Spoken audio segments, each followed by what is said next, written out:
განსხვავებული აზრი.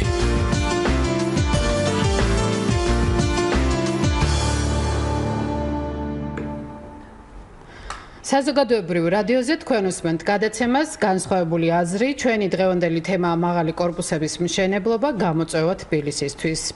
ჩვენი გადაცემის სტუმრები არიან ზაქაშვილი იურისტი და მსახიობი ქაბატონი თათული დოლიძე. გადაცემას უძღვები მე ლომიძე ჟურნალისტი. ჩვენ პირდაპირ ეთერში ვართ და გადაცემის ცვლილებისას შეგიძლიათ დაგვირეკოთ ნომრებზე 2 40 92 92 2 40 91 92. ასევე შეგიძლიათ თვალი გვადევნოთ ინტერნეტის საშუალებით. ჩვენი მისამართია რადიო 1.g. ძალიან დიდი მადლობა საზოგადოებრივ აზრს, რომ ეთერი დაუთმო ამ უმნიშვნელოვანეს პრობლემას, როგორიც არის მშენებლობები თბილისში. უფრო ზუსტად კი ურბანული განაშენიანების სახელით შენიღბული სიმახინჯე, რომელიც სამწუხაროდ უკვე უამრავ მოუგვარებელ ან ძნელად მოსაგვარებელ პრობლემას უქმნის ჩვენს დედაქალაქს. სამწუხარო რომ ეს არის თემა, რომელიც თბილისის ვერც ერთმა მერმა ვერ მოაგვარა და დამეთანხმებით, რომ ძალიან დიდი გამოწვევა იქნება ახალი მერისთვის. თუმცა შეძლებს კი ახალი მერი იმას, რაც ან არ შეძლეს წინამორბედებმა. ილუსტრაციისთვის საბურთალოს და ვაშლიჯვარი დიდუბის შემაერთებელი ახალი გზის გასწვრივ ურთულესი მდგომარეობა. იზრდება განაშენიანება, რაც თავის მხრივ არანაირად არ შეიძლება იყოს ცუდი, მაგრამ მშენებლობები გაცემულია პირდაპირ სატრანსპორტო მაგისტრალებზე. იქ სადაც ტროტუარები უნდა იყოს. ექსპერტების გარშემო შესაძლებელია მიხვდე, რომ ხვალ ეს გზა გაუვალი გახდება განაშენიანების დატვირთვის გამო და მისი გაფართოება ფაქტობრივად შეუძლებელი იქნება. ურთულესი მდგომარეობა იქნება ჯიქიას ქუჩაზე, სადაც მერიას ჰქონდა შესაძლებლობა შესანიშნავი დაგეგმარებით ახალი სანიმუშო უბანი აეშენებინა, ასევე სანიმუშო რეკრეაციული ზონით, მაგრამ ასე არ მოხდა. იმის წელს, რომელიც გამწვანების ზონას უნდა მოხმარდეს, დეველოპერებს იყიდიან და ხელოვნურად გაბერილი კოეფიციენტებით აძლევენ მშენებლობის უფლებას. მოგეხსენებათ, ერთ-ერთ პრესტიჟულ უბნად ითვლება ვაკის რაიონი, მაგრამ იქ არსებული მდგომარეობიდან გამომდინარეც სამწუხაროდ არის იმდენად რთული სიტუაცია, რომ ჩვენ შესაძლოა დილემის წინაშე აღმოჩნდეთ. რა ქვია მდგომარეობას, რომელიც დედაქალაქში არსებობს ეგრეთ წოდებული ურბანული განაშენიანების სახით? მე ჩვენს სტუმრებს მიმართავ, თუ შეგიძლიათ თქვენი აზრი მოგვახსენოთ, ქაბატონი. კი ბატონო, მოგესალმებით, მადლობა მოწვევისთვის, მე ვესალმები ყველა მსმენელს. აღნიშნული პირველ რიგში აღნიშნული ქაოსი ურბანულ დაგეგმარებაში ჩვენ ქალაქში გამოწვეული არის იმ არამდგრადი კანონმდებლობით, რომელიც რიგ საკითხებში შესაძლოა ჩანდეს, რომ მკაცრია, თუმცა მისი ცვლილება, შეცვლა, მისი გვერდისავლა ძალიან იოლად არის შესაძლებელი და რის ცდუნებასაც ვერც ერთი ქალაქის მერი დღემდე ვერ უძლებდა და იყენებდა ამ საკანონმდებლო შესაძლებლობებს, რომ ერთის მხრივ იმავე კანონით დადგენილ მკაცრ რეგულაციებში მოეძებნა გარკვეული ხვრელები და ისეთ ადგილებში, სადაც წესით არ უნდა ყოფილიყო არანაირი მშენებლობა, ან დაბალი ინტენსივობის მშენებლობა უნდა განვითარებულიყო, დღეს ვხედავთ კორპუსებს, ცათამბჯენებს და ასე შემდეგ. რა მიგვიყვანა აქამდე, შეიძლება იყოს ეს კორუფციული გარიგება თუ ქალაქის შენების არცოდნა.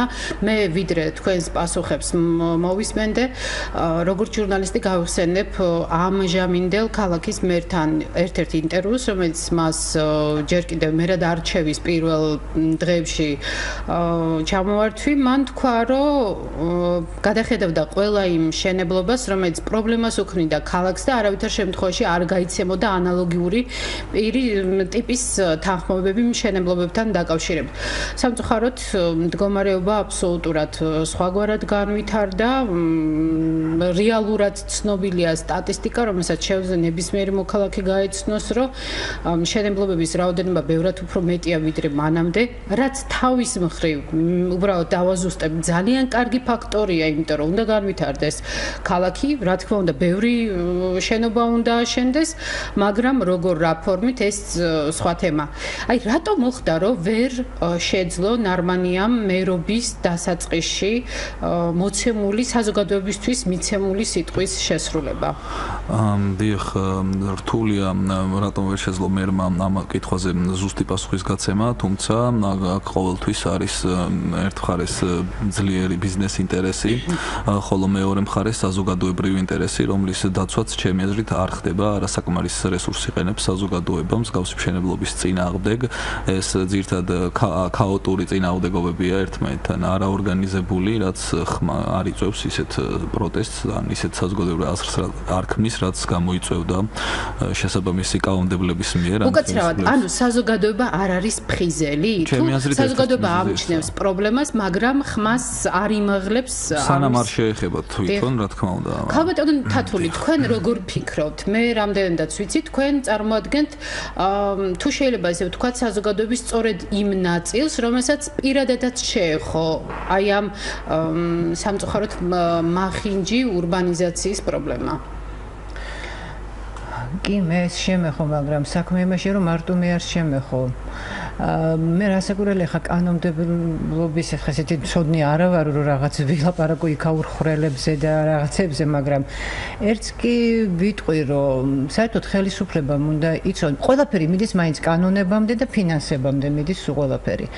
ერთი უნდა იცოდნენ და იციან ალბათ შესანიშნავად და ჩემზე უკეთ, რომ დედამიწის ზურგზე, აი მოსახლეობის შეიძლება მთელი დედამიწის მოსახლეობის მხოლოდ 5%-ია ისეთი, რომელსაც არანაირი კანონი არ ჭირდება, რომ ის თავისთავად იცხოვრობს კანონიერად, სწორად, მას აქვს დიდი შინაგანი კულტურა. დანარჩენ 95%-ს არეგულირებს და ამოხრუჭებს კანონი. ადამიანის ბუნება არის ასეთი, იცით, თუ კანონის დაწერა, გამოქვეყნება არ არის საკმარისია, თუნდაც რომ წაიკითხოს ყველა მოქალაქემ. ის არ დაემორჩილება ის კანონს, აუცილებლად ეცდება მოძებნოს აი ეს გვერდითი გზები.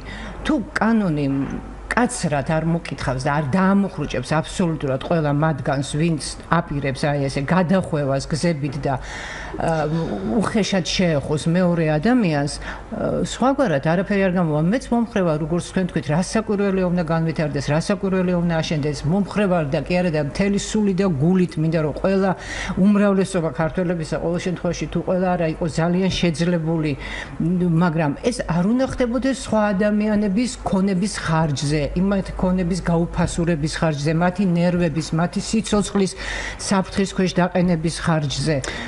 ამას კანონი უნდა არეგულირებდეს, რასაკვირველია. ამ შემთხვევაში სიმართლე გითხრათ, მე აი სწორედ იმაზე ვილაპარაკე, რომ აი კანონი უნდა ამოხრუჭებდეს ამ ხალხს. არ ამოხრუჭებს კანონი. ნუ ვერ ამოხრუჭებს ეთყობა, აქ რაღაც ძალიან დიდ ფინანსურ გარიგებებთან არის ალბათ საქმე. და საზოგადოება როგორ უნდა მოიქცეს ამ დროს? იცით რა, ნუ არ ვიცი, საზოგადოება რასაკვირველია, მოსამზადებელია რაღაც ახალი ცხოვრებისთვის და ნამდვილად ძალიან ჩამორჩება აი ამას იცით დრო ჭირდება, ხალხი საუკუნეები ჭირდებოდა რომ ადამიანები აქამდე მისულიყვნენ. თქვენ გონიათ რომ იმ კარგ ქვეყნებს რო ეძახით ჩვენ და საერთკენას თვალი გვიჭირავს, იქ ყველა წესიერი არის. არა, ეშენიათ კანონის. მე ამის შემსწრე ვარ, იმიტომ რომ მე ჩემს სახლს როგორც სასტუმროს ისე ვამუშავებდი იმ შავბნელ დღე პერიოდში, რაღაც ომი და უბედურება რო იყო ჩვენს ქვეყანაში და ყველა ესე იგი ცნობილი ფირმები ხა რაც არის უცხოელებთან ერთად. თითქმის ყველა ისინი ჩემს სახლში ცხოვრობდნენ, ორი სასტუმრო იყო, ჩემი და რამას ჭრიყვაძეს. ჩამოვიდოდნენ, ხა ყველაზე ამას ვერ ვიტყვი.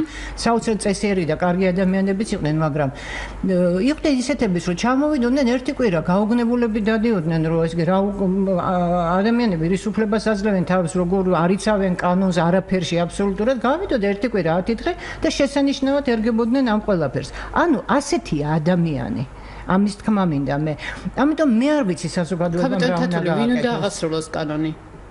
აი ვინც არის დანიშნული იქ ხელისუფლება რასაკვირველია და სხვათა შორის აი არც ის აი ეს პასუხი რომ იცით რატო დაინიშნა ეს ადამიანი ამ ადგილას იცით ისეთი პატიოსანი კაცია არ ყოფნის მარტო პატიოსნება ამას ის შეუულია ჩვეულებრივ პატიოსანი ადამიანი იყოს თავის ოჯახში მეგობრებში თქვათ ეს აი თავისი საქმე პროფესია რაც არის იმაში მაგრამ ის რომ შენ ჩაიბარო ქვეყნის ბედი ხალხის ბედი ამ შემთხვევაში უნდა შეგეძლოს აი კანონიერებისკენ რადიკალური ნაბიჯების გადადგმა. თუ არა და შენ და უნებურად უკანონობას უწყობ ხელს. გინდა თუ არ გინდა ასე გამოდის საბოლოოდ, ხო? და ვერ ახერხებს ის ამას და საზოგადოება როგორ უნდა დაეხმაროს?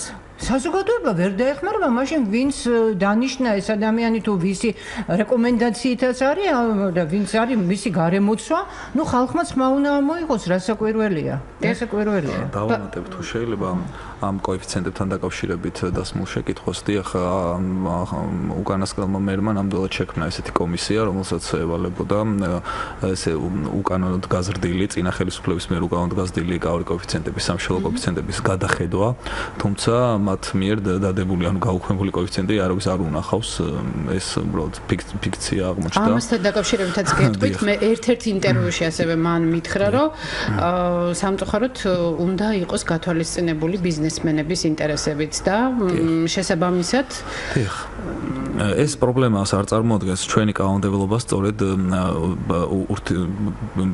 ინტერეს და ბალანსი არის დაფუძნებული. მათ შორის სამშენებლო კანონმდებლობაც არ გვაქვს ისეთი ცუდი კანონმდებლობა, როგორც ჩვენი ქალაქის იერსახე გამოიყურება, ეგეთ ცუდი კანონმდებლობა ნამდვილად არ არის. უბრალოდ არ ხდება მისი შესრულება, დიახ.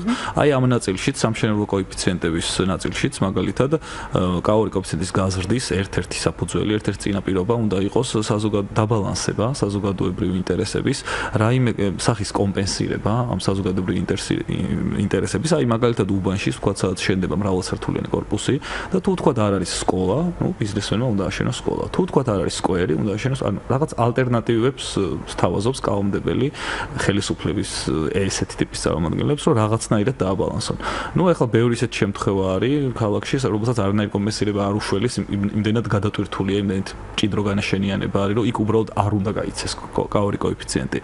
აი ეს დაპიარებული საკანონმდებლო აქტი, რომელთაც თითქოს აიკრძალა თბილისში, კაური კოეფიციენტების გაზრდა იყო უბრალოდ ასევე ერთ-ერთი, ნუ ტყუილი პირდაპირ შემძლო თქვა, იმიტომ რომ ამ საკანონმდებლო აქტის შემდეგ არაერთი კაური კოეფიციენტი გაიზარდა, მათ შორის არაერთი სიუჟეტი თვითონ ამ საზოგადოებრივ მაუწყებლის ეთერშიც გასულა, რამდენიმე ესეთ პრობლემურ მშენებლობაზე და ეს დადასტურებული ფაქტი არის, ამას ფაქტები მეტყველებს, თვითონ თავადვე ზრდიან ცენტრალურ უბნებში, მათ შორის მრავალბინიანი საცხოვრებელი კორპუსების მშენებლობისთვის ამ კაურ კოეფიციენტებს და უბრალოდ არ სრულდება ეს კანონი, რომელიც თითქოს გამკაცრდა. სამწუხაროდ, ბატონო, ციტაში ესაქმე ხა სასამართლო, აი თუ რა ხან მე არ მინდოდა ხა конкретულად ჩვენს მშენებლობასთან დაკავშირებით მესაუბრა, ჯერჯერობით ჩემს უკეთ აგერ ბატონი ისაუბრებს. შევეხებით აუცილებლად მას. ხო, რა მნიშვნელობა აქვს ხა აი სასამართლო რა გადაწყვეტა? ანუ გამოდის რომ სასამართლოს გადაწყვეტილებასაც არავითარი მნიშვნელობა არ ქონია.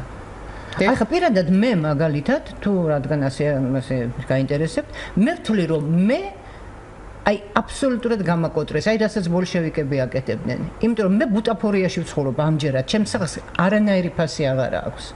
საერთოდ. დიახ, სამწუხაროა რომ მაყურებელს ჩვენ ვერ ვაჩვენებთ ვიზუალურად რა მდგომარეობა ამ შემთხვევაში ატენის ქუჩაზე, რომელიც კვიდრით ახლა ორი სართული სხვენით, თავზე ადგას 27 სართული, თქვა. სახლი არის დაბზარული, შემოწმებული არის სამხარაულის დასკვნები არსებობს, ყველა მიმართულებით ბზარები არის, სახლი არის გასამაგრებელი, როდესაც სოციუშურის ჩემი სახლი, ჩემს უკანდგომი სახლის, ესენი არ იყო ბარაკები, ესენი არ იყო ესეთი უსახური სახლები, ესენი ესეთი მყარად კვადრატ აშენებული ორივე სახლი ძალიან ცნობილი არქიტექტორების მიერ დაპროექტებული, სხვათა შორის და საქმე რაშია, იცით რომ ჩვენ მოყოლილნი ვართ სამშენებლო მოედანზე, იქაც ნორმები არსებობს.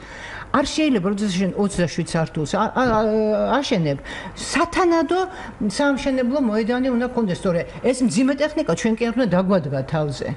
ეს ჩვენ მუდმივი შიშის განცდის ქვეშ ცხოვრობთ. მოდით და არა მარტო ჩვენ, აი ქალბატონ თათულის დავეთანხმები, აი სამართლებრივად ესეთი ფაქტები ევროპულ ქვეყნებში ფასდება როგორც ქონების ექსპროპრიაცია, ან ჩამორთმევა ქონების, იმიტომ რომ მსგავსი განაშენების პირობებში მომიჯნავი ნაკვეთი, ერთსართულიანი, ორსართულიანი განაშენების ნაკვეთი უბრალოდ კარგავს მის გამოყენების შესაძლებლობას, უფასურდება, იმიტომ რომ კარგავს აბსოლუტურად ყველა პლიუსს, რაც კერძო სახლებს გააჩნიათ და მისი ღირებულება იმდენად უფასურდება, რომ ეს უდრის ჩამორთმევას.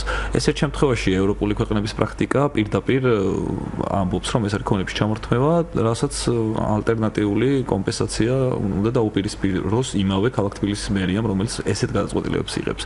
და თუ კი არ გააკეთებს ამას, მაშინ გამოდის, რომ უკანონოდ ართმევს ქონებას ხალხს, ხო? იმიტომ რომ რეალურად ესე გამოდის, თუ ვერ ცხოვრობ ისე, როგორც თქვა ცხოვრობდი მანამდე, ანუ ქონდა შენი კომფორტი, ელემენტარული პირადი სივრცე, რაღაც უსაფრთხოება, ახლა მაგათ პირადი სივრცე გაქვს, აღარც. არა, პირად უსაფრთხოებაზე არ არის მარტო ლაპარაკი. დაუშვათ, მე აღარ მინდა ვიცხოვრო აკან, რაღაც ოჯახში პრობლემა შემეფნა და მჭირდება გავყიდო ეს ჩემი ქონება რა არის, ხა ქონება მარტო ის ფასდება, ხო, რაღაცნაირად. ვერ გავყიდი. არ იყიდება. არ არის არ უნდა და რა მნიშვნელობა აქვს ახლა ამას. მოდი ესე გავაკეთოთ, რახან ჩვენი თემა არის ზოგადი პრობლემა, რომელიც სამწუხაროდ ჩვენს დედაქალაქში არსებობს და უფრო სამწუხაროდ კიდე ეს უკვე სხვა ქალაქებშიც გაჩნდა. გადავწყვიტე იმ ტიპის ამბავი შემერჩია ამ გადაცემისთვის, რომელიც დაიწყო არა ამ ხელისუფლების პირობებში, არამედ წინა ხელისუფლების პირობებში. და მე ვგულისხმობ ატენის ქუჩაზე მიმდინარე მშენებლობას, რომელიც ამ ეტაპზე მე მგონი შეჩერებულია, ხო? თუ შეიძლება გვიანბეთ, მე რამდენადაც ვიცი, 2006 წლიდან დაიწყო ეს მშენებლობა, 2006 წლიდან დაიწყო პროტესტი ატენის ქუჩის მაცხოვრებლების მხრიდან. მოდი გვიანბეთ რა მოხდა და როგორ ვითარდება მოვლენები. იცით რა არის, როცა დაიწყო მაშინ ასეთი ძაფრი პროტესტი არ ყოფილა, იმიტომ რომ მართალია 2.5 კოეფიციენტი არ გულისხმობდა თავის თავში არც 10 სართულიანს, არც 11 სართულიანს, უფრო მცირე ზომის სახლს გულისხმობდა, მაგრამ ახლა ამაზე დიდი პროტესტი ჩვენ არ გაგვიცხადებია, იმიტომ რომ იქ ცხოვრობდნენ ადამიანები, ჯერ ესეთი მე იმ ქუჩაზე 65 წელია ვცხოვრობ, ბევრ მათგანს ვიცნობდი, ახლა ეს ქუჩაში გაყრილი ხალხი, ახლა სახლი ხომ უნდა დამთავრდეს ბოლოს და ბოლოს. მე არ ვიცი იქ რა მოხდა. მაგრამ სხვადასხვა მაშინდელი არქიტექტორი ჩვენ ადამიანებად გვთვლიდა და ათასნაირ შემოთავაზებებს რაღაცებს გვთავაზობდა ხოლმე. რაღაცაზე არ ვიყავით თანახმად, ნუ ყოველ შემთხვევაში რაღაც მომავალზე ის კაცი ფიქრობდა. გასაგებია, ქაბატონ თათული, ეს არ გვინდა ამ შემთხვევაში პირად პრობლემებამდე დავიდეთ, პირად შეთანხმებამდე ერთი პროტესტი დაიწყო მას შემდეგ, რაც მოვიდა ეს უკვე არ ვიცი ხარ რა სამშენებლო ორგანიზაცია, მე არც ვიცი, ვერ გეტყვით ახლა, ეს არ ვიცი რა არის. მოდი ბატონ უჩასთხოვოთ, გვიანბეთ რა ხდება, რა დაიწყო, როგორ განვითარდა პროცესი. სამართლებრივად პრინციპში დაახლოებით 3 წელი არის ეს დავა მიმდინარეობს. პროტესტი გამოიწვია ამ მჭიდროდ განაშენებულ უბანში, საცხოვრებელ ზონა არის, მართალია საცხოვრებელ ზონა არის, თუმცა კანონით დადგენილი კოეფიციენტით მაქსიმალური ზღვარი 2.5 შეადგენდა, რაც იმ არსებულ მიწაზე დაახლოებით მაქსიმუმ 7-8 სართულის მშენებლობის შესაძლებლობას იძლეოდა და სწორედ კაური კოეფიციენტის გადაჭარბება, რაც იმ წინა მერის დროს იქნა მიღებული ეს გადაწყვეტილება, შექმნა ესეთი სავალალო ვითარება, რომ ისედაც მჭიდროდ განაშენიანებულ უბანში კიდევ ერთი 27 სართულიანი მონსტრის დამატების საფრთხე. თუ შეიძლება დავაკონკრეტოთ რა პრობლემებს ქმნის იმ უბანში. ეს არის სატრანსპორტო. ყველანაირი. ეს სასამართლო საქმეშიც რა თქმა უნდა წარდგენილი არის ეს დავები და ყველა სასამართლოს ყველა ინსტანცია შეეხო აბსოლუტურად ამ პრობლემას, მათ სხვადასხვანაირი გაწყვეტილებები მიიღეს. საბოლოო ჯამში ჩვენ აპელაციამ და უზენაესმა უკვე ჩვენ სასარგებლო გადაწყვეტილება დადგა, თუმცა პირველი ინსტანციაც კი, რომელიც დავთმეთ, პირველი ინსტანციის სასამართლოც კი ასაბუთებდა, რომ აბსოლუტურად უკანონოდ მოხდა ამ აქტის გაცემა, თუმცა რაღაც სხვა ფაქტორების გამო მაშინ იმ პირველ ინსტანციაში არ მოხდა რომ ის გაუქმება. ეს მთავარი პრობლემები რა თქმა უნდა არის სატრანსპორტო მიღწევადობა, ანუ როგორ გარკვეულ კრიტიკულ სიტუაციებში ესა თუ ის ექსტრემალური სერვისები, თქვათ, პატრული, თქვათ, სასტრაფო, თქვათ, 112-ის სხვადასხვა სერვისები, სახანძრო, იმიტომ რამდენად სწრაფად ან რამდენად საერთოდ რამდენად შეძლებენ მიღწევას ამა თუ იმ წერტილში. მით უმეტეს ვიცით ჩვენ რომ თბილისში აღარ არის ესეთი თავისუფალი მიმოსვლა და მუდმივად საცობების პირობებში გვიწევს გადაადგილება. ასევე სახანძრო სტანდარტები აბსოლუტურად უგულებელყოფილია, არანაირი დაშორებები, არანაირი დისტანციები არ არის დაცული, თუმცა ძალიან სასაცილო მდგომარეობაშია ჩვენი სახანძრო ზედამხედველობის სამსახური, რომელიც შიზოს დაქვემდებარებაში არის და მოქმედი კანონმდებლობით მათ არ ევალებათ საცხოვრებელი სახლების შემოწმება და მათი კომპეტენციას მხოლოდ მრავალფუნქციური შენობები წარმოადგენს და ეს უბრალოდ სასაცილო არის და რომც მიმართოთ და კითხოთ რომ აი მოდი შეაფასეთ რამდენად არის აქ სახანძრო უსაფრთხოება დაცული, ისინი გეტყვია რომ ეს მათ კომპეტენციაში არ შედის. თუმცა ხანძარი თუ მოხდა და გადაიწვა რაღაც რა თქმა უნდა ისინი უნდა მოვიდნენ და მათ უნდა ჩააქრონ, ეს მათი კომპეტენციაა ნამდვილად. აქედან გამომდინარე ესეთმა სამსახურებმა თავი შეიკავეს სიტუაციის შეფასებისგან და აი ამ ადგილზე ატენის გუჩის მაგალითზე სხვადასხვა ექსპერტებს დავეკითხეთ და მათ მიერ რა თქმა უნდა დადასტურებული იქნა რომ იქ არანაირი სახანძრო უსაფრთხოება დაცული არ არის. გარდა ამისა, რა თქმა უნდა გაუფასურებაზე, რაზეც ქალბატონი თათული საუბრობდა, ერთმნიშვნელოვნად სხვადასხვა მსგავსდავებში არაერთი აუდიტორული, მათ შორის საკმაოდ გამოცდილი აუდიტორული კომპანიებიც და არც ჭირდება მაგას აუდიტორული კომპანია, ელემენტარული არის იქ სადაც კერძო სახლში ცხოვრობთ, როდესაც ყველა მხრიდან კორპუსებით ხართ შემორტყმული, რა თქმა უნდა ის კერძო სახლი აღარ აქვს კერძო სახლის ის ფასი რაც უნდა გქონდეს, დაახლოებით მინიმუმ 20-25%-იან გაუფასურებას იწევს, თუმცა კერძო სახლის და კორპუსის მიმართებაში უფრო ეს პროცენტები იზრდება და კიდევ უფრო უფასურდება ეს ქონება. მეორე რაც შეიძლება ასევე სამშენებლო უსაფრთხოების ნორმების დაცვა, უბრალოდ ფიზიკურად შეუძლებელია, იმდენად სივიწროვე არის, იმდენად მოკლე და ვიწრო სივიწროვე არის ქალბატონი თათულის და იქ არის კიდევ ერთი მოქალაქე ბატონი ვაჟა ვახრამიშვილი. იმდენად სივიწროვე არის, მისი შენობა ჩამოინგრა კიდევაც და მის საკუთარი ხარჯებით აღადგინა, ცოტა ირონიული არის ეს ყველაფერი, იმიტომ რომ ის მშენებლობის დამკვეთი საერთოდ არც ჩარეულა ამ გამაგრებით სამუშაოებში. მიმართა? რა თქმა უნდა, იქ იყო გამოძახებული სხვადასხვა საქალაქო სამსახურები, ვისაც ეხება რეაგირება. თუმცა სხვადასხვა პროცედურებს იმდენად დიდი დრო ჭირდება, რომ იმდენი ხანი ლოდინის შემთხვევაში შევა ის სახლიც საერთოდ ჩასულიყო. ჩამოინგრა არ თქვა, თორემ მე დაგვაბრალებენ, არ ჩამოინგრა, კი ჩამოინგრა. იყო ბზარება, ჩამოგრეს პირას იყო და თვითონ ქვაბულის ფერდობები ინგრეოდა, ოღონდ იმ მშენებლობის რაც იწვევდა სახლის. ქალბატონი თათული, როგორ მოიქეცით თქვენ, როდესაც ნახეთ, რომ ის შეთანხმება, რომელიც თავდაპირველად იყო თქვენსა და ამ მშენებლობის მეპატრონებს თუ ორგანიზატორებს შორის არ შესრულდა და ვინ გითხრათ რომ იყო და ვინ გითხრათ რომ რაიმე თქვი მე რატომღაც მეგონა რომ უნდა ყოფილიყო. არა, როგორ გეკადრებათ? იცით როგორი პოზა უჭერა, თითქოს ეს ორი სახლი იქ საერთოდ არ არსებობს. ჩვენ იქ არ ვცხოვრობთ. აი ისე იქცევიან ზუსტად რომ ჩვენ იქ არ ვცხოვრობთ. არც კი კადრულობენ ჩვენთან შეხვედრას. ვისი მშენებლობა შეიძლება რომელი კომპანია აშენებს, ვინ დგას ამ პრობლემად, მაგრამ ეს არის ფიქცია სრული თითქოს იქაურმა მაცხოვრებლებმა შექმნეს ამ ხანაგობა და ვითომ იმათ ამ გამოიტანეს ბანკიდან 27 სართულის ასაშენები. ანუ თქვენ ფიქრობთ რომ როგორი ზღაპარია ახლა ეს იცით, არ ვიცი ახლა. თუ შეიძლება ბატონო ჩაგვითხარით. და კიდე ერთი მინდა გითხრათ, 27 სართული შენდება და აი ამ ჩიხში და აი ამ ვიწრო ქუჩაზე კომუნიკაციები არ იცვლება. მე არ ვიცი ახლა ამას. არა, კანალიზაცია არაფერი აბსოლუტურად არ იცვლება. საქმეში წარმოდგენილი არის ერთ-ერთი ექსპერტის ბატონი ირაკლი მასხარაშვილის დასკვნა, რომელიც თავად არის დამგეგმარებელი ატენის ქუჩის. ანუ თავის დროზე და მან ზუსტად ზეპირად იცის რისი ატანა შეუულია ამ უბანს. და მის დასკვნისდანაც იკვეთება ეს ყველაფერი, რომ უბრალოდ არანაირი კომუნიკაციები, არანაირი სატრანსპორტო ქსელები, უბრალოდ არაფერი არ პასუხობს იმ მოთხოვნებს რის წინაშეც აი ეს ახალი კორპუსები, ეს მაღალი ინტენსივობის განაშენიანების შენობები ქმნიან იმ ტერიტორიაზე. აქედან გამომდინარე, ზიანი არის ერთმნიშვნელოვანი, ყველა ადამიანი, ვინც ესეთ უბნებში ცხოვრობს, ალბათ მათთვის ძალიან იოლი შესაძლებელი არის და აქედან გამომდინარე, სწორედ ამიტომაც სასამართლომ დააკმაყოფილა ჩვენი სარჩელი პირველ ეტაპზე. ანუ იჩივლეთ. დიახ, რა თქმა უნდა, სასამართლოში სამივე ინსტანცია განვლეთ. საბოლოო ჯამში უზენაესმა სასამართლომ ქალაქ თბილისის მერიის ამჟამინდელ ხელისუფლებას ამჟამინდელ მერს დაავალა ახალი აქტის გამოცემა. ახალი აქტის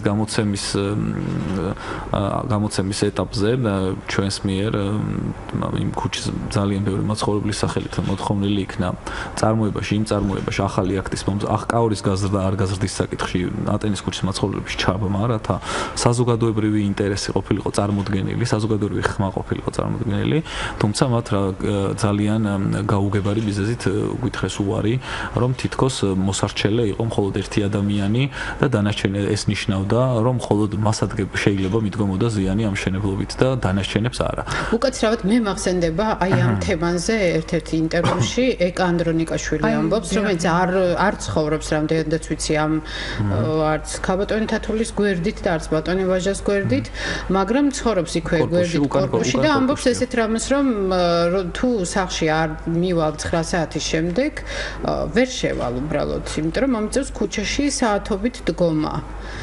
აქედან გამომდინარე არ არის ეს ერთი და ორი ადამიანის პრობლემა. რა თქმა უნდა, გეთანხმებით და თელი იმ ატენის ქუჩის და ვაკის უბრალოდ ფასურებაზე რო ლაპარაკობ, სხვათა შორის მარტო ახლა ჩემი ყველაზე მეტად დაზარალებული ვარ არასაკურველია, მაგრამ ყველა ბინების ფასი დავარდა არასაკურველი. დიახ, რა თქმა უნდა, მიმდებარედ არის რამდენიმე მაღალსართულიანი, 9 შუაშია მოწერილი და ეს იწვევს გაუფასურებასაც და აქედან გამომდინარე ზიანი ერთმნიშვნელოვანია, საზოგადოებრივი ინტერესიც ერთმნიშვნელოვანი იყო, თუმცა ჩვენ არ ჩააბეს მხარედ ეს ადამიანები არ კითხეს რა ზიანი შევა მიდგომოდათ მათ და ესე გამოსცეს ისევ თითქოს საერთოდ არ ყოფილა ეს სასამართლო განხილვები, თითქოს არც სააპელაციო სასამართლოს ჩაუთვლია ჩვენი საჩივარი სამართლიანად და კანონიერად და არ დაუკმაყოფილებია ის ადგენენ და ზუსტად იგივე გადაწყვეტილება მიიღეს. ანუ ცოტა ხნის წინ თბილისის მერის არქიტექტურის სამსახურმა მერის ხელმოწერით გასცა თანხმობა, რომ ატენის ქუჩაზე შეჩერებული მშენებლობისთვის კაური ისევ გაიზარდეს. რა ქვია მერის თუ მერის გადაწყვეტილებას, როგორ შეიძლება შეფასდეს და რას გამოიწვევს სასამართლოს მიერ შეწყვეტილი 6 სართულის აშენება. და საერთოდ შესაძლებელია ესე რომ სასამართლოს მუდმივად ტყუიან, მინდა გითხრათ. 27 სართული არის. 27 სართული ასაშენებელი, 8 სართული აკლდათ. 19 სართული უკვე არის უკვე აშენებული. ამას იცი რომ ჯერ ამბობდნენ 14-ს, მერე 17-ს, მერე 21-ს, მერე 27-ს. ესე იგი ამ ხალხი ძალიან არ მინდა ასეთ რამეს აი ორ სიტყვაში ვერ ენდობი რა, ის სულ ტყუილია ყველაფერი აქვს. და რა ხდება, რატომ მიიღო მერიამ ასეთი გადაწყვეტილება თქვენი აზრით? ვინმე დგას ამის უკან? ისეთი მნიშვნელოვანი, ვისაც ანგარის უწევენ. მე მხოლოდ სამართლებრივ შეფასებას გავაკეთებ და სხვა შეფასებებს ვერა. სამართლებრივად რომ შევაფასოთ, ეს არის სასამართლოს გადაწყვეტილების შეუსრულებლობა, რაც არის სისხლის სამართლის დანაშაული. ანუ მერმა, თბილისის მერმა დავით ნარმანიამ დაუშვა სისხლის სამართლს. ჩემთვის არის ქალაქ თბილისის მერია, ეგორგანო და არღვია მან კანონი, იმიტომ რომ სახელს და გვარს არანაირი მნიშვნელობა არ აქვს. კი, მაგრამ მერის ხელმოწერაა. დიახ, მერის ხელმოწერა არის. ნუ ეს ჩვენი კომპეტენცია არ არის, თუმცა აუცილებლად ამ საქმეს ყველა ორგანოში ეს უბრალოდ მართლა ღირსების საქმე არის, იმიტომ რომ ეს არის პირველი სამშველოდავა, რომელიც საერთოდ უზენაესმა სასამართლომ წარმოებაში მიიღო. აქამდე არ თვლიდა მნიშვნელოვნად უზენაეს სასამართლო ესეთი ტიპის დავების განხილვას, თუმცა როგორც ჩანს ამ შექმნილმა ქაოსურმა განაშენიანებამ თვითონ უზენაეს სასამართლოში ესეთი აზრი წარმოქმნა, რომ აუცილებლად უნდა განეხილათ ეს და ანუ ეს ერთგვარი პრეცედენტი არის სამართალ წარმოებაში საერთოდ არ მომხდარა აქ არც ერთ სხვა შემთხვევაზე ესეთი რაღაც და ეს ყველაფერი მერიამ უბრალოდ აიცილა ისე რომ არ გასცა პასუხი აბსოლუტურად არც ერთ შეკითხვას რაც სასამართლომ დასვა ეს როგორ ასაბუთებენ თავის აქციას მე მგონი გადმოგცეს თქვენ ფიქრობთ რომ ისინი თავს მოვალეთ თვლიან რომ რამე დაგვისაბუთონ ნუ არის იქ ცდელობა რაღაც დასაბუთების სადაც რეგლამენტი მოითხოვს მე მგონი ამას პრინციპში დასაბუთებას ვერ იპოვეთ ყველაფერი ამას სახელი არ ვართ მაგრამ ჩვენ დავუბრუნდებით სასამართლოში და იქ შევაფასებთ რამდენად არის დასაბუთებული მეცით რა მიყვეს ხო თქვენ ხო ბძანეთ რომ წინა ხელისუფლებამ მოაწერა ამას ხელიო პირველად ხო ანუ ამათ იგივე გაიმეორეს ახლა ამდენი სასამართლო დავების შემდეგ მე ერთი რამე მაინტერესებს. აი ეს ადამიანი, რომელმაც მარტო ამას არა, სხვათა შორის აი ეს არქიტექტორებიდან ვიცი, რომ 11 გაუგონარ მშენებლობას მოაწერა ხელი აბესაძემ. ვინმე აბესაძემ, რიგითმა მოქალაქემ. შეიძლება ასე ითქვას. რომელიც იყო დროებითი შემსრულებელი მერე. აი ხვალ რომ უნდა მოეხსნა, დღეს მოაწერა ამ ყველაფერს ხელი. ეს ადამიანი დღეს გამოდის და ამათ მოკითხავს ამ გაუგებარ მშენებლობებს და ბრალს დებს, მე ამათ არ ვიცავ ამ შემთხვევაში, მაგრამ ისევ ამბობ, ბრალს დებს დღევანდელ მერიას და რა ქვია საკრებულოს და ასე შემდეგ და ასე შემდეგ. მე გაოგნებული ვარ. ლამის არის ჩვენს შეგვწირონ ადამიანები ამ მშენებლობას და იმ კაცს არავინ პასუხს არ აძლევს. იცით რა არის, ასეთი კითხავს. არავინ არ ეგუნება ამ ადამიანს, რომ ესე იგი მე კი არ უნდა მომთხოვონ, რომ იცით რა, მე დავთმო ყველაფერი თურმე უნდა ჩემი და იმ კაცს არავინ რატო მაშინ და მერიას არავინ არაფერს არ თხოვს, მაინტერესებს. ქალბატონო თათული, რა თქმა უნდა, ის გადაწყვეტილებები უზენაესმა სასამართლომ სწორედ ბათილად გამოაცხადა და სწორედ მაგაში არის ტრაგედია. სასამართლომ კი გამოაცხადა, მაგრამ აი ეს ადამიანი. თუმცა მივიღეთ ახალი მერის დღევანდელ თანამშრომლებს და ხელისუფლების წარმომადგენლებს დებს ბრალს. ისინი რატო არიან ჩუმად? ძალიან საინტერესოა ეს ამბავი სხვათაში. ვინ რატოა ქალბატონო თათული? აი ყველანი, აი კაცი გამოდის, რომელმაც აი ესეთ რაღაცებს ხელი მოაწერა. უკაცრავად ესენი შეეწინააღმდეგ თქვენ ვისაც გულისხმობთ ეხა რომ წინააღმდეგობას უნდა უწევდეს და პასუხს უნდა უწევდეს. ბრალს დებს ვიღაცა, ხო?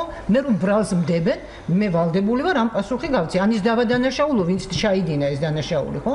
არავინ იმ კაცს პასუხს არ აძლევს. და იგივე თუ გააკეთეს რომ ეხლა გააკეთეს, მანამდე რას მიკეთებდნენ მთელი 3 წელიწადი. არა, იცით რა, ჩემს იგივე არ გაუკეთებიათ, უარესი გააკეთეს, იმიტომ რომ უზენაეს სასამართლომ დაავალა, რომ ემშელათ და გაეთვალისწინებინათ ყველანაირი ინტერესი, თუმცა უკაცრავად მსმენელი არის ეთერში, თუ შეიძლება რომ მოусმინოთ. გისმენთ? გამარჯობათ, მოგესალმებით. ესე იგი, ძალიან სავალალო თემა იქცა, ძირითადად თბილისი უკვე აღარ გავს თბილისს. მეც აი ქალბატონის მსგავსად ჩვენს მთელი ხაკადის ქუჩის მოსახლეობა შეგვემთხვა ესეთი მსგავსი მაგალითი, თუმცა უნდა ვთქვა, რომ აი ესე როგორც თქვენ ამ მშენებლობა ჩვენ შემთხვევაში არ დაწყებულა, იმიტომ რომ სასწრაფოდ დავირთმეთ ყველაფერი გავა. მეორე მსმენელიც არის ხაზი. და სასამართლოშია საქმეც, მაგრამ ის იყო ყველაზე აი მერიასთან შეხვედრები, ეს ვითომ იურიდიული განხილვები, ეს ყველაფერი რომ ფორმალური სახი აქვს, რომ შედეგს მიაღწიეთ? იცით რა, ეხლა სასამართლოს საქმე არის და ფაქტი არის, რომ ვერ იწყებენ ვერც მშენებლობას, ანუ ნებართვა გასცა მერიამ.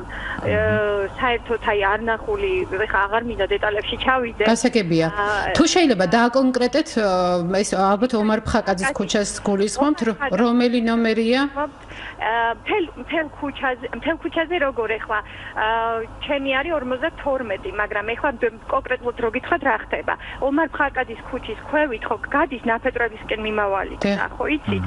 აი იქ 3000 კვადრატ, არა 5000 კვადრატულ მეტრზე, სადაც ეს გორაკია, ხო? ანუ ჩვენი სახლები სადაც დგას, ხო? ჩვენი სახლები დგას გორაკზე და ქვევით, ანუ სადაც ნაფეტრებისკენ მიდის გზა, იქ გადაწყვიტა ერთ-ერთმა, ესე იგი ლოკეიშენია რომელიღაცა კომპანია, რომ უნდა გააკეთოს ტერასების მაგვარი სახლი, ანუ გამოიღოს ეს მთელი მთა, ანუ ჩვენ რაზეც დგევართ, ასე ვთქვათ, და ააშენოს ტერასები და რაც მთავარია, ეს K2 კოეფიციენტი, რომელიც არის 15 მეტრი და ეს არის ჩვენთან, ანუ 15 მეტრზე მეტის აშენების უფლება არ აქვს. საცხოვრებელი ზონა 3-ია ესე იგი, ხო, თქვენი? დიახ, მესამე ზონა. არ არსებობს და ანუ არგუმენტი ის არის, რომ რახან დაქანება არის, მე ბოლო დაქანების წერტილიდანაც რომ, ანუ პრინციპში ჩვენ სიმაღლეზე ხო, ჩვენი სახლები რაზეც დგას, ხო? აი იქ შეუძლიათ თურმე ნებისმიერ დროს აგვიშვენონ წინ კედელი. აი ხვდებით, ანუ ჩვენი თვით ღირებულება, ანუ ღირებულება სახლის, ხო? მისი აბსოლუტურად ნოლდება, იმიტომ რომ ეს მხარე, ფხაკადის ქუჩის ეს მხარე გადაყურებს წყნეთის ან და ბაგებს. წყნეთისკენ მთა. ფაქტობრივად მეზობლები ვართ და მე წარმოვიდგინე რაც ხდება. და წარმოიდგინეთ წინ 1 მეტრში ჩვენ მეზობლებს, ეხლა ისიც უნდა ვთქვა რომ მე უშუალოდ არ მეხება. ჩემს ქვევით ხდება, მაგრამ მთელი ქუჩა მათ გვერდით ვდგევართ. მთელი ქუჩა, იმიტომ რომ ეს ფაქტი რომ დაუშვათ ჩვენ, ხვალ გააგრძელებენ ამის დამახინჯებას. რეალურად მე იმიტომ ვიყიდე ეს საკუთრება მიწები არ დაგავიწყეთ არის ძალიან ძვირი ეხლა უკვე $200 ღირს კვადრატული რომ ხედი გქონოდა რომ გავცლოდით აი ამ ურბანულ კოშმარს რომელიც თბილისშია დიახ რომ ჰაერი გქონოდა და წარმოიდგინეთ აი ეს ყველაფერი აი ამ ყველაფრის გამო ჩვენ ეს ნაბიჯი გადავსკით ხო უცებ მოდის ვიღაცა რომელსაც არ აქვს მორალური, კანონზე არ მაქვს ლაპარაკი, მორალური ღირებულებები არ გააჩნია, მაგრამ ყველაზე სავალალო ის არის, რომ ქალაქის მერია, რომელიც შენ უნდა გიცავდეს, ამას თავს უკრავს. ქალაქის მერია, რომელიც პირველი უნდა იყოს შენი უფლებების დამცველი, როგორც გერმანიაში იცით როგორ არის? აი ადამიანები რო ცხოვრობენ რაღაცა კონკრეტულ ადგილას და ვინმე მოდის ინვესტორი და უნდა მათ გარემოში რამე ახალი გააკეთოს, პრიორიტეტი არის იქ უკვე მცხოვრები ადამიანების აზრი. ჩვენთან მსგავსი არ არსებობს არაფერი. მსგავსი არაფერი არ არსებობს, მაგრამ აი ყველაზე რაც უნდა გითხრათ, აი ყველაზე მეტად რაც გული დაგვწყდა ჩვენ იქ რომ მივედით, როგორც საქართველოს მოქალაქეებს. იყო ის, რომ ამ საქმეში ჩაერთო არ დავასახელებ კონკრეტულად ერთ-ერთი უცხოელი, რომელსაც აქვს კერძო საკუთრება. აი მხოლოდ ამ უცხოელი გერმანელი მოქალაქის ხათრით. საერთოდ იურიდიული განყოფილება. წარმოგიდგენიათ და ეს თქვეს ექსპლიციტ, ესე გვითხრეს, რომ აი ამ ადამიანის ამსახურება არისო, ეხლა თქვენ რო ხვდებითო. და ეს იყო თვითონ ის ადამიანიც ესწრებოდა ეს გერმანელიც ამას და მისთვის იყო ტრაგედია. მე ვდგევარ, მე უცხოელი მოქალაქე საქართველოს მოქალაქეებზე წინო ეხებით იმათ ქონდათ პრიორიტეტი მერია შეიძლება ეთქვა რომ არ მინდა თქვენთან შეხვედრა არ ხვდებით მაგრამ ამ კაცს უბრალოდ წონა აქვს იმხელა რომ მისი ხათრით შეხვდნენ ესე იგი ჩვენ და მოუძებნოთ უცხოელები იმისთვის რომ აი ანუ თურმე საქართველოს უცხოელებთან უნდა კონდეს კარგი ურთიერთობა რომ რამეს გახდე. დიახ ეს პატარა პროვინციული ქვეყნების მახასიათებელი არის. უკაცრავად ძალიან დიდი მადლობა მეორე მსმენელიც არის ხაზი ამიტომ ბოდის გიხდით ჩვენ ვიზიარებთ თქვენს გულის ტკივილს და დაგემშვიდობებით გისმენთ გამარჯობა რაც შესწრება არსებულ საკითხს ჩვენს ჰქონდა იმის იმედი რომ ნორმალია თორსა გავასწორდნენ მიუხედავად იმისა რომ მე არ ამერჩევია იზახდე რომ ევროპაში აქვს დამთავრებული სასწავლებელი აქვს სერტიფიკატები ასე შემდეგ და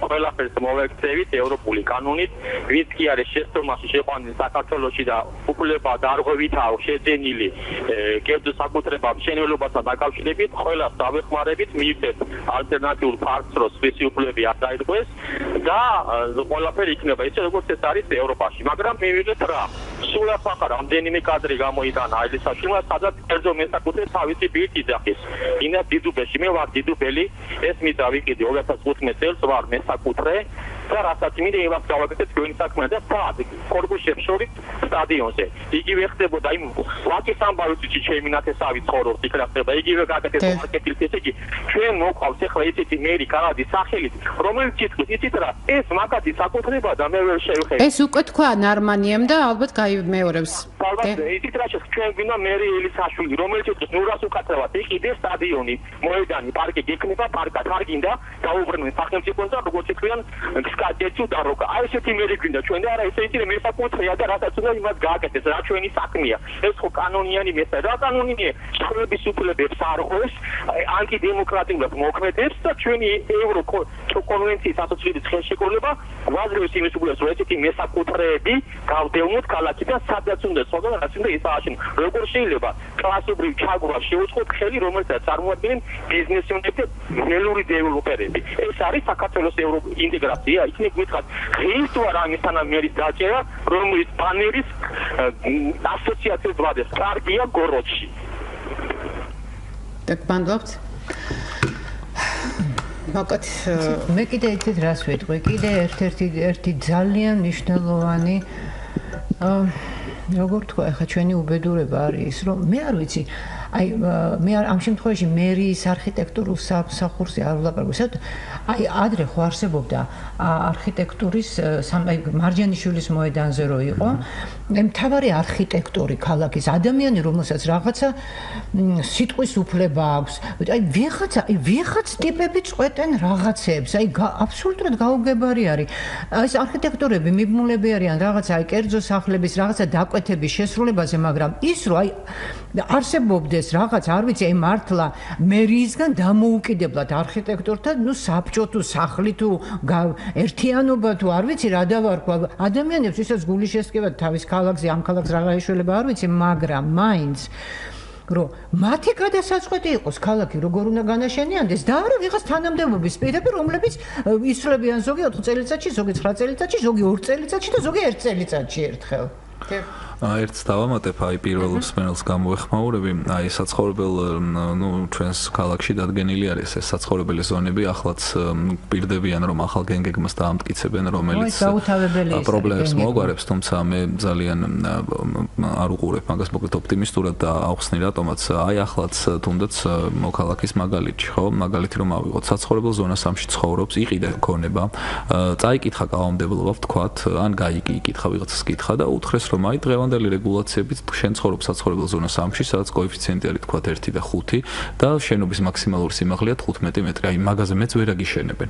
აი ამ მოლოდინით ყიდულობენ ადამიანები ესეთ ზონებში სახლებს, იმიტომ ვისაც უნდა გაქცევ, წასვლა და ქალაქგარეთ ცხოვრება. ქალაქის შიგნითაც არის, აი ნოცუბიძის ქუჩა მაგალითად ხელ მარჯვენა მხარე არის მთლიანი საცხოვრებელი ზონა 3, მაგრამ კარგად დააკვირდით, ახლა იქ ვერ ხედავთ კორპუსებს, ხედავთ ალბათ კორპუსებს. უბედურება არის ის, რომ ამ ზონებს, ამ ძველ გეგმას, რომელიც ცუდი, ხო, გვეუბნები რომ ცუდია და ახლა ახალ კარგ გეგმას სანამ მიიღებენ, ცვლიან ისევ თავად. საკრებულო შეუულია ნებისმიერ დროს, ნებისმიერ ნაკვეთზე. საცხოვრებელ ზონა 3 გადააკეთოს საცხოვრებელ ზონა 5-ად, 6-ად, ანუ კიდევ სხვა ზონებად. ანუ პრობლემა არის არამდგრად კანონმდებლობაში. ანუ თუ კანონი არ იქნება ძალიან მყარი, ანუ რთული იქნება შემდეგ მისი გვერდისავლა, უბრალოდ აზრი არ აქვს, სულ რომ სუპერ გეგმა გქონდეს, აბსოლუტურად არანაირი იმედის მომცემი არ არის ეს. მთავარია მაშინ შემდეგ ესეთი ქაოტური ცვლილებები არ შევიდეს და საკრებულომ ეს ყველა ჯერზე რაღაც ესეთი გადაწყვეტილებები, ჩემთვის გაუგებარი სხვა სიტყვა არ მოვიშველიო. არ მიიღოს უბრალოდ მაინტერესებს კანონის დარღვევის გამო. აი ვინმე დასჯილა, მაშინ რა კანონის აღსრულებაზე გვაქვს? სამწუხარო არის ის, რომ ესეთი კანონის დარღვევა არის უბრალოდ ადმინისტრაციული დავა არის, თუ იქ რაღაც სხვა ფინანსური ან რაღაც კორუფციული ინტერესები არ დასაბუთს და ეს ჩვეულებრივი ადმინისტრაციული დავის ჩარჩოებს არ ცდება. თქვათ ესეთი აქტი გამოვაცხადოთ მე უკანონოდ, მე ისე ახლიდან მიიღებენ იგივეს, როგორც ჩვენ შემთხვევაში მოხდა და იმიტომ არ არის ესეთი ეფექტური ეს ყველაფერი. ჩემი აზრი არის ეს. აპოკალიფსურ სურათს ხატავთ, როგორც იურისტი? არა, რეალობა არის ეს და უბრალოდ მე ვამბობ გამოსავალს, რაც შეიძლება რომ იყოს გამოსავალი. ჩემი აზრით გამოსავალი არის მარტივი, უნდა დავეკითხოთ ჩვენ ევროპელ კოლეგებს, მათ შორის ევროკავშირში არის ევროკავშირს აქვს ძალიან მნიშვნელოვანი რამდენიმე დირექტივა მიღებული, რომელიც არეგულირებს სწორედ მომიჯნავე ნაკვეთების ბედი, როგორ უნდა გადაწყდეს და როგორ უნდა იქნას მათი ინტერესები გათვალისწინებული. ჩვენ სწორედ ევროკავშირისკენ მიმავალი ქვეყანა ვართ და ვალდებულები აღებულიც კი გვაქვს, რომ ჰარმონიზაცია მოვახდინოთ მათ კანონმდებლობასთან და ეს უნდა გახდეს სწორედ ინსპირაცია იმისთვის, რომ გადმოვიღოთ ის შესაბამისი ნორმები, რომლებიც მომიჯნავეების უფლებებს სხვა ხარისხში აიყვანს და ჩემი აზრით მინიმუმ მათი თანხმობის გარეშე ესეთი მშენებლობის ნებართვის უფლების გაცემა უბრალოდ არ უნდა შეიძლებოდეს. მე მგონი ეს მაშინ მოხდება, როდესაც უკვე გვიანი იქნებოდა ფაქტობრივად. მე ევროკავშირმა რა უნდა ხდეს, ჩამოვიდეს და ყური აუწიოს აქ ხალხს. არ დგამ შენამნაბიჯი. ზალით ხო ვერ გადაგაგმევინებს ამ ნაბიჯს. რა თქმა უნდა, ჩვენ უნდა მივიღოთ ის. მოდის ეს ამაზე ვთქვი მე, ადამიანების აქ საზოგადოებას ხელში თქვენი იურისტების დახმარებით, რომ საერთაშორისო სამართლის ნორმები ჩარიო საქმეში, არ ვიცი რამდენად სწორად ვამბობ ფორმულირებას, მაგრამ ალბათ ხვდებით რასაც გულისხმობ. როგორ დავიცავთ თავს უცხოეთის დახმარებით? ჩემი აზრით, როგორც მინიმუმ ისე ქვეყნის და რესურსებზე რო ვილაპარაკოთ, ესეთი დოკუმენტები, ესეთი ნორმატიული აქტები არის არაკონსტიტუციური და ზღუდავენ ადამიანის კონსტიტუციურ უფლებებს, საკუთრების უფლებას, ჯანმრთელობისთვის უვნებელ გარემოში ცხოვრების უფლებას და პირადი ცხოვრების ხელშეუხებლობის უფლებას და აქედან გამომდინარე, საკონსტიტუციო სასამართლოსაც შეუძლია აღკვეთოს და არაკონსტიტუციურად გამოაცხადოს აი ეს ნაწილი, თუ კი შესაბამისი მიმართვა იქნება საზოგადოების გარკვეული ნაწილის მხრიდან, არის ამის ძალიან კარგი სამართლებრივი შესაძლებლობა ჩემი აზრით, ხოლო რაც შეეხება ევროკავშირის დირექტივების რატიფიცირებას და მიღებას და ან ჰარმონიზაციას, ეს უბრალოდ ჩვენი ვალდებულებაა ისედაც, უბრალოდ რაღაც გარკვეულ წლებზეა გაწერილი და ადრე თუ გვიან აუცილებლად მოხდება, თუმცა როგორც თქვენ თქვით, შეიძლება აზრი აღარ გქონდეს უბრალოდ ამის გაკეთებას. ცოტა ხნის წინ სტამბოლში ყოფნისას მოვისმენდა ესეთი საინტერესო რამ, გემით მივდიოდით ძველი სტამბოლის ტერიტორიაზე და ჩემმა მეგზურმა ადგილობრივმა მითხრა საინტერესო რამ, რომ აზიურ ნაწილში აშენებული ცათამბჯენები ჩანს ჰორიზონტზე, რომელიც აი რაღაც ერთ ზოლზეა ამ ძველ ქალაქის ანსამბლთან. და მითხრა, რომ აი ეს სამი ცათამბჯენი, როდესაც აშენდა, მას შემდეგ მოანგრიეს რამდენიმე სართული და მე მგონი დაახლოებით 11 სართული მოანგრიეს თითოეულს, შეიძლება ვცდები, მაგრამ რომ მოანგრიეს ფაქტია და რატო? იმიტომ რომ გემით რომ მიდიხარ, ესე იგი არ ღვევდა იმ ულამაზეს სილუეტს აი ამ ძველი სტამბოლის და ეს დაუშვებელია მიიჩნიეს და ამიტომაც სტამბოლში, სადაც ბიზნესის ინტერესები ძალიან მნიშვნელოვანია და ძალიან დიდი ყურადღება ექცევა ამის განვითარებას, უფრო პრიორიტეტულია ქალაქის და საზოგადოების ინტერესები. მე იმედს ვიტოვებ, მიუხედავად იმისა, რომ ამ შემთხვევაში ჟურნალისტის კომპეტენციიდან გამოვალ და როგორც ჩვეულებრივი მოქალაქე ვიტყვი, რომ თქვენსავით ერთ-ერთი მსხვერპლი ვარ, რომელმაც ჩარშან შეიძინა ბინა იმ ესე რომ ვთქვათ, იმედით, რომ ტერიტორია, რომელიც ჩემი სახლის წინ იყო, იქნებოდა ეზო და აღმოჩნდა, რომ მერე ეს ეზო გაყიდა და იქ სეულ დეველოპმენტმა უნდა ააშენოს რაღაც უზარმაზარი მახინა, რომელიც ფაქტობრივად ჩემს საცხოვრებელ ტერიტორიას შექმნის უსარგებლოს. მიუხედავად ამისა, იმედს ვიტოვებ, რომ ჩვენ საზოგადოება შევძლებთ აი ესე რაღაც გაერთიანებული ძალისხმევით მივაღებინოთ ის გადაწყვეტილებები ქალაქის ხელისუფლებას თუ ცენტრალურ ხელისუფლებას, რომელიც საჭიროა ამ ქვეყნის სწორად და ამ ქალაქის სწორად განვითარებისთვის. თქვენი აზრი საინტერესო ამასთან დაკავშირებით რა განწყობა გაქვთ? რა გითხრათ, მე მაგალითად ვთვლი, რომ მანამ არ დაინიშნებიან პიროვნება რას ნიშნავს, რომ ის არის დამოუკიდებელი, მას შეუძლია აქვს სიტყვის თქმის უფლება, აქვს რაღაცა გადაწყვეტილების მიღების უნარი, მანამ ესეთი ადამიანები არ იქნებიან რაღაც გარკვეულ რა ქვია მათ ჩინოვნიკებად და თანამდებობებზე. არაფერი მანამდე არ გამოვა. არ ვიცი და ნუ კანონი რას თავარია და კიდე მინდა გითხრათ, აგერ სამართალმცოდნე ბრძანდება ჩემს გვერდით და ჯერ კიდე ანტიკურ ხანაში, სადაც როცა კანონები თითქოს დაიწერებოდა, მაშინ იყო ნათქვამი, რომ ქვეყანაში, სადაც არ არის დაცული კერძო საკუთრება, ის ქვეყანა ვერ აშენდება სხვანაირად ქვეყანა. ძალიან დიდი მადლობა, მე მგონი ძალიან საინტერესო და მნიშვნელოვანი ფრაზა ბრძანეთ, რომელთაც შეგვიძლია ჩვენ დავასრულოთ ჩვენი გადაცემა, იმიტომ რომ ზოგადად ამოიწურა ჩვენი დრო. საზოგადოებრივ რადიოზე თქვენ უსმენთ გადაცემას განსხვავებული აზრი, საუბრობდით თემაზე მაღალი კორპუსების მშენებლობა, გამოწვევა თბილისისთვის. გადაცემაში მონაწილეობდნენ ჩვენი სტუმრები, ქაბატონი თათული დოლიძე, ბატონი უჩა ზაქაშვილი. გადაცემას უძღვებოდი მე ჟურნალისტი ლომიძე, ძალიან დიდი მადლობა. მადლობა.